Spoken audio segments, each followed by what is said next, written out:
And I turn around and he's right here in my face. He said, yo, you gotta stop talking shit about my son. You gotta stop f***ing with my son. That's my son, that's my son. And I was like, what? He said, nah, that. I said, yo, let's talk later. He's like, that, nah.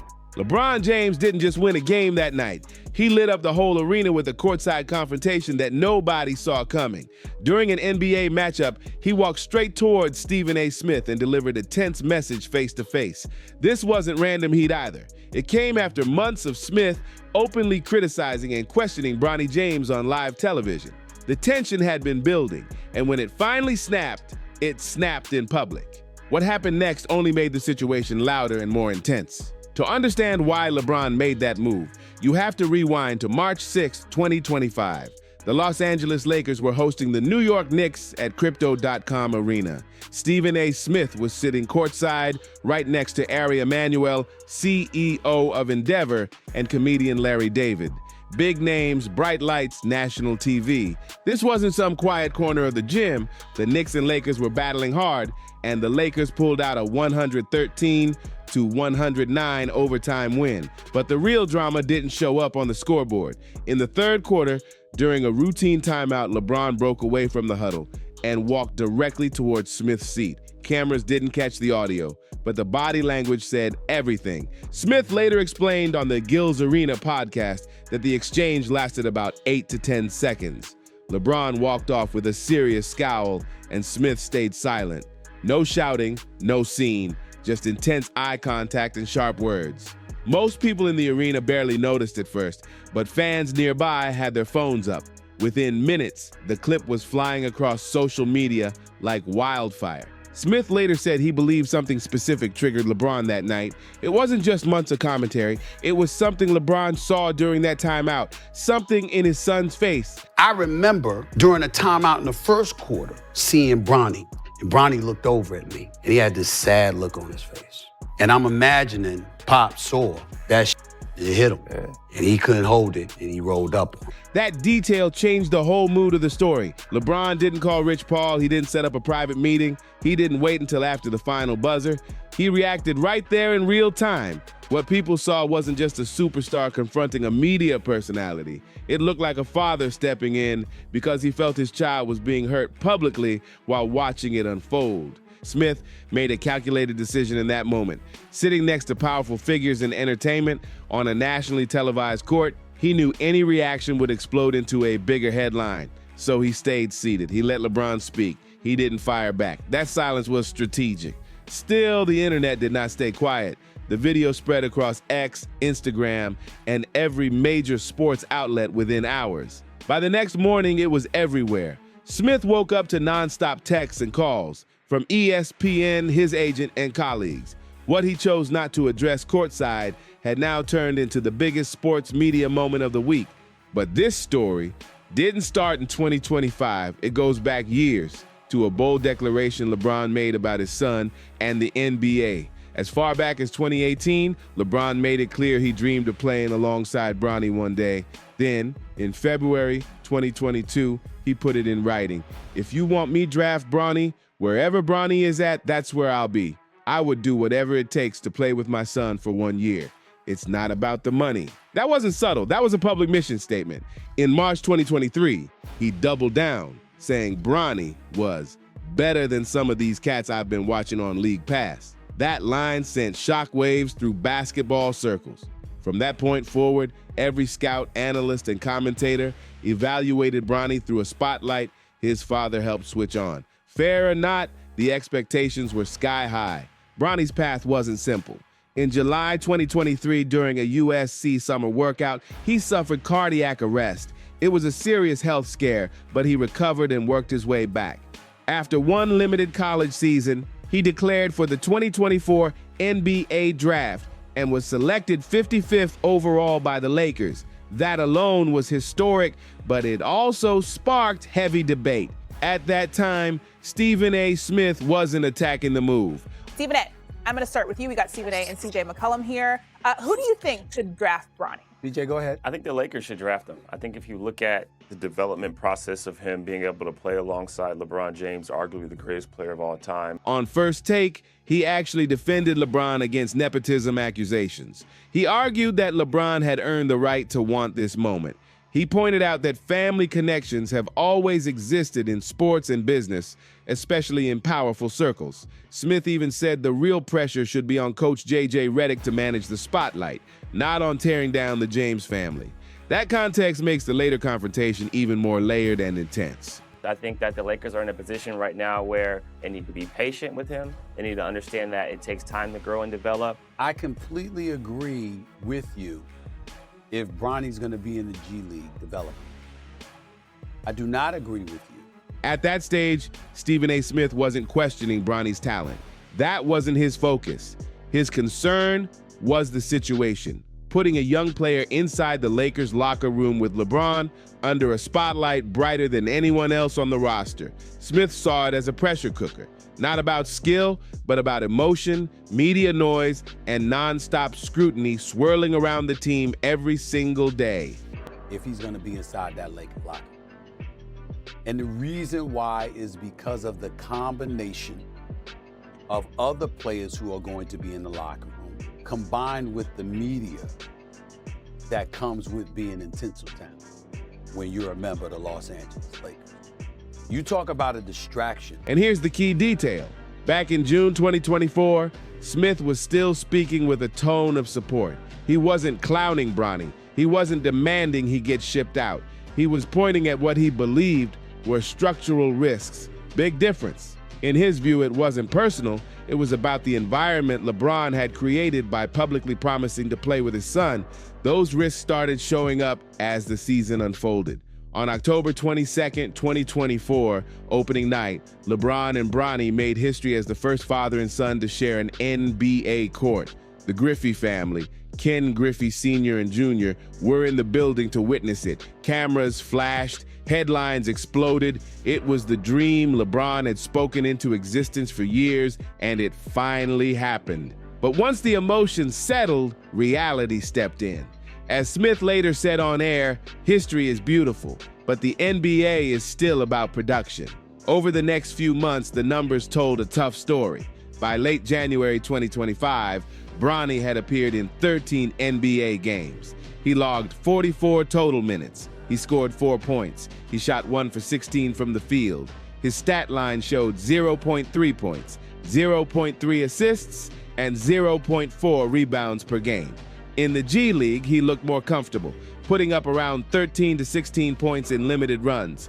But in an NBA jersey, the gap was clear. Every time he checked into a game, the spotlight doubled. On January 28, 2025, the Lakers lost to the 76ers 118 to 104. Bronny played a season-high 15 minutes and 26 seconds. He went 0 for 5 from the field, scoreless, 3 turnovers. He also found himself switched on to Tyrese Maxey defensively. It was a rough night, and the stat sheet didn't hide it. The next morning, January 29, 2025, Stephen A. Smith went live on First Take and delivered the monologue that changed everything. Last night, the Lakers took a loss to the Sixers, but didn't come without Bronny James seeing some decent playing time in the first half. He started with context. He referenced comments from Coach J.J. Redick after the game. I maybe put him in a tough spot, flying up yesterday and, nationally televised game and Philly, all that stuff. Then he aimed his message not at Bronny, but at LeBron. I am pleading with LeBron James as a father. Stop this. Stop this. He said stop. That single word became the headline across sports media, but that wasn't the full argument. We all know that Bronny James is in the NBA because of his dad.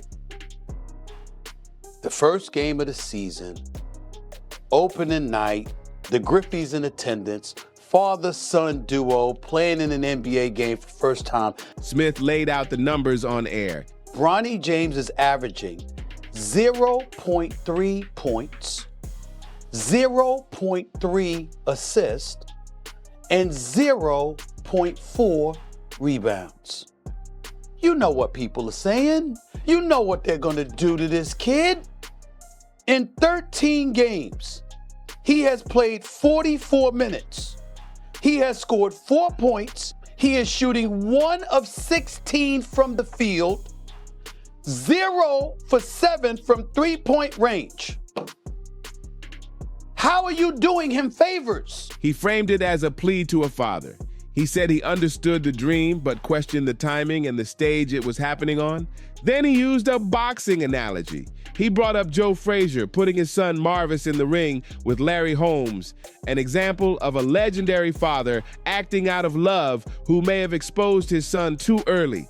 Smith's message was clear. Greatness doesn't always protect your child from harsh reality. Wonderful father by all accounts. I'm not casting any aspersions on him. I'm saying that's your son, bro. Later that same day, he doubled down on his YouTube channel. He went deeper. He mentioned Rich Paul. He brought up LeBron's public draft declarations. He expressed frustration that his concern for Bronny was being twisted into disrespect toward the James family. From his perspective, he was analyzing a basketball decision. From the other side, it felt personal. You know, I was on First Take, my day job on ESPN earlier this morning, and I spoke about this, and I felt the need to elaborate even further because a couple of people text me and pissed me off, and they know who they are. People close to LeBron James talking to me about questioning him as a father. That's where the real line got crossed. LeBron's camp didn't hear strategy talk. They heard criticism of his judgment as a father. And for a man who has built his identity around being present, protective, and committed to his kids, that hit different. Smith insisted he was talking about roster management, not parenting at home, but that distinction didn't land the same way for everyone watching. The words were out, the clip was everywhere, and LeBron knew his son could see every headline, every debate, every replay. That tension sat there for weeks. 5 weeks later, on March 6, 2025, LeBron walked across the Crypto.com arena floor during a timeout and addressed it directly. No tweets, no statements. Just face-to-face energy. The next morning, March 7th, 2025, Stephen A. Smith sat down on First Take and finally spoke about the confrontation. What started as empathy had now turned into open conflict, and the whole sports world was locked in, watching every move. You were in the building, and we'll get to what that means for the Lakers and Knicks in just a moment. But, S.A., there was a moment in the game that we want to address. That was LeBron James coming up to me. Unexpectedly, I might add, to confront me about making sure that I mind what I say about his son. Smith's opening statement the next day was calm and controlled. He didn't come out swinging. He tried to draw a clean line between basketball talk and personal attacks, like that would cool everything down. That wasn't a basketball player confronting me. That was a parent. That was a father. And I can't sit here and be angry or feel slighted by LeBron James in any way in that regard. By all accounts, he's obviously a wonderful family man and a wonderful father. He even said straight up what he would have told LeBron if they'd spoken one-on-one behind the scenes. But if we had that conversation, I would have said to LeBron James, I never would speak negatively about your son. I was talking about you, meaning you, LeBron James. And he wrapped that first response with a line that left room for peace, like, we can still talk this out. I get it. I'm not offended. I'm not insulted. I don't have any animosity or animus towards LeBron James for this. Nothing like that. I don't think he cares, but neither do I. I'm just stating fact. None of that exists. If I was in his position, I can't definitively say I would not have done the same thing. That was the most reasonable moment in the whole thing, but it didn't last. Not long after, Smith dropped a 27-minute YouTube video titled, LeBron and I had a confrontation, my side of the story. He repeated his main point. His criticism was about LeBron's choices in a basketball context, not about LeBron's home life. He kept the door open for LeBron to respond, but he also made one thing crystal clear. LeBron had ways to reach him privately. Rich Paul had his number. Maverick Carter had his number. If LeBron wanted a real conversation, it could have happened quietly. Instead, LeBron picked courtside during the game on national TV. That's when Smith's feelings started to shift. The timing, the location, the public setup, Smith started thinking this wasn't about fixing anything. It was about making a scene. Then came another moment that to Smith felt like confirmation.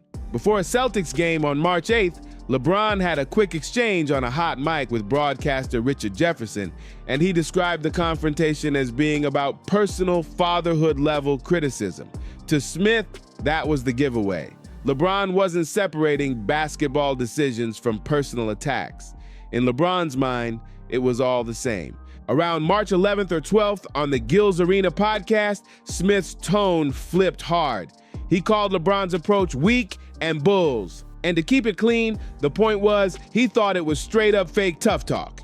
Smith argued that walking up to someone courtside, surrounded by cameras, during a nationally televised game with zero warning wasn't a real confrontation. It was a performance. Smith said if LeBron truly had a problem, there were plenty of private lanes to handle it. The fact LeBron chose the loudest, most public spot possible made Smith believe the goal wasn't resolution. The goal was a statement. What do you make of LeBron confronting you in the aftermath of that situation? I thought it was weak. I thought it was some bullshit. But in the moment, I knew that I was listening to a father. Here's what happened. Over the next few weeks, the empathy Smith showed on March 7th turned into something colder.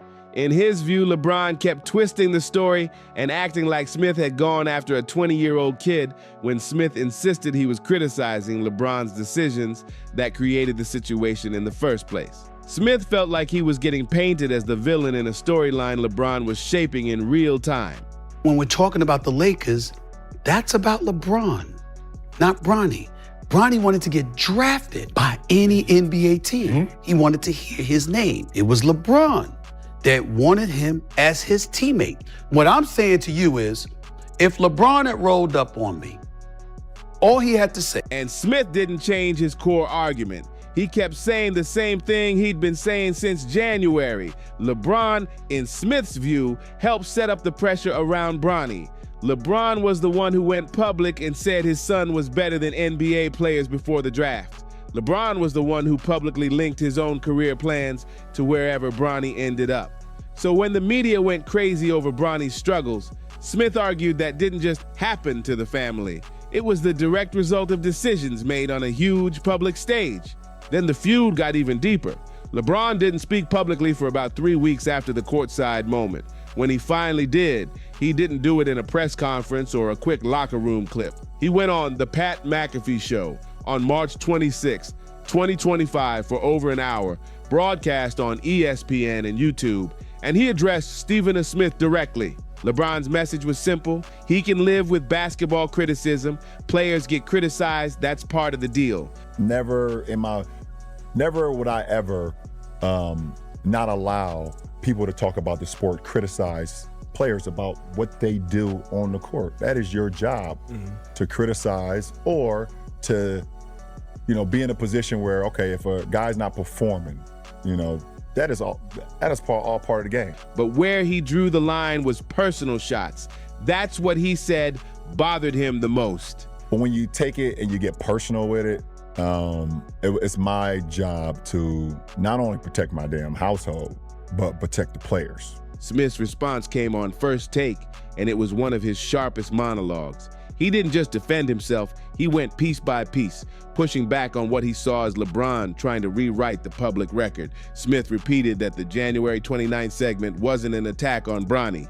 In his version, it was aimed at LeBron's public choices and the pressure those choices put on Bronny. For some reason, no one ever asked him about that. Wasn't it you who said that Bronny James was better than some players in the NBA right now before he was even drafted? I'm talking about the father that shows up at crypto.com arena. Last time I checked, Bronny James is a professional basketball player. LeBron James went on national television yesterday and lied. And Smith circled back to what started it all, LeBron's own public statements before the draft. If you want me, draft Bronny.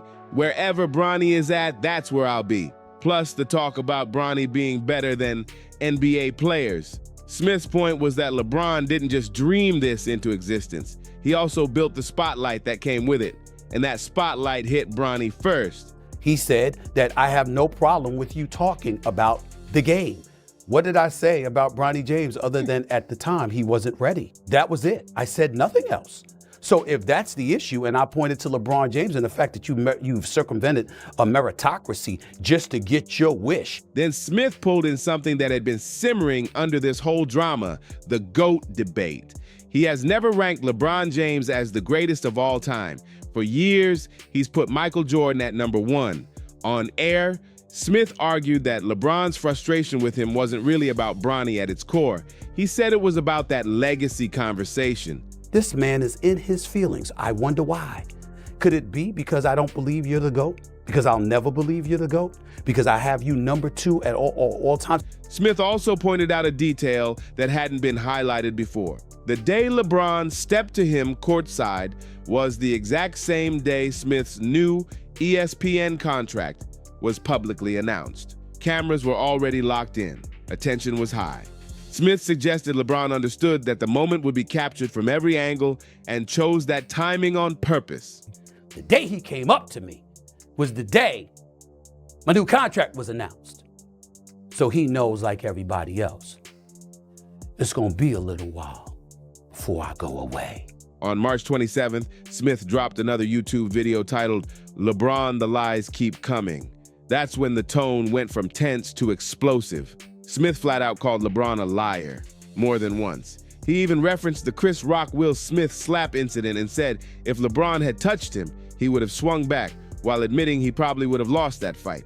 It was raw talk, no filter energy. Smith also tied the Bronny situation directly to what he believes is LeBron's long-running irritation over the GOAT rankings. In his view, this wasn't just about one segment or one monologue. He felt it was years of tension bubbling up. LeBron didn't stay silent either. He posted an old video of Smith boxing on Instagram with laughing emojis. Smith called it petty. A lot of people agreed it looked petty, but it also sent a message. LeBron wasn't ready to let this go. Then in October 2025, on Carmelo Anthony's 7 p.m. in Brooklyn podcast, Smith brought the feud back up with fresh heat. He said directly, "I don't like him, not a little bit." He claimed the tension between them went back more than a decade, long before Bronny ever entered the league. He even questioned whether the courtside confrontation lining up with his contract announcement and cameras positioned right behind him was really a coincidence. That added another layer to the story. Skip Bayless jumped in and called LeBron's courtside move cowardly, labeling it a premeditated ambush. The public split just like you'd expect. Some people saw a father defending his son in real time. Others believed sports commentators should be able to critique performance without worrying about personal confrontations. Two sides, loud opinions, no middle ground. That viral image, LeBron in his jersey leaning down towards Smith, intense stare, then walking away, became one of the most shared sports media moments of 2025. 8 to 10 seconds of silence turned into months of debate. Meanwhile, the person at the center of it all kept working. Bronny James stayed on the roster. He kept developing. And on March 20th, 2025, he dropped a career-high 17 points against the Milwaukee Bucks. The next day, Smith went on air and admitted, "I was very impressed." He looked like somebody that belonged. That moment shifted the basketball conversation, at least for a second. On the court, the game kept moving. Players adjusted. Seasons rolled on. But the argument, that didn't fade so easily. What happened on the floor at Crypto.com Arena lasted less than 10 seconds. The debate it sparked is still echoing through sports media. If you enjoyed this breakdown, make sure you hit that like button, subscribe to the channel, and share this video with someone who's been following the drama. Drop your thoughts in the comments. Whose side are you on in this feud? And I'll catch you on the next one.